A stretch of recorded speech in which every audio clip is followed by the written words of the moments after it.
neoliberalisme. Ideologinya pandangan pasar bebas yang mendorong penurunan peran pemerintah dalam ekonomi.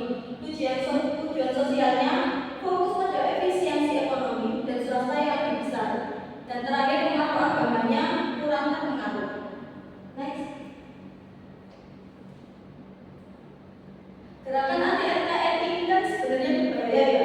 Jadi apa sih upaya yang bisa kita lakukan untuk mengatasi ancaman gerakan anti-NKRI ini?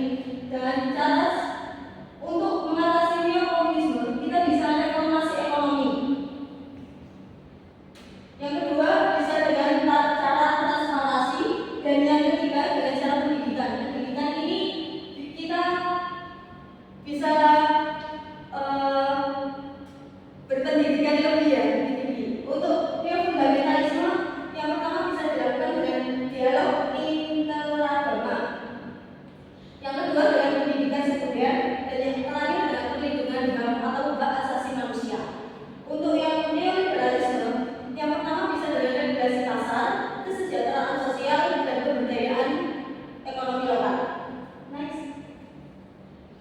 Kesimpulannya, pentingnya mewaspadai gerakan NKRI adalah untuk melindungi dan memperkuat fondasi negara dan menjaga persatuan serta kedamaian di Indonesia. Ini harus dicapai melalui dialog, inklusi, dan pemahaman terhadap perbedaan yang ada dalam masyarakat Indonesia.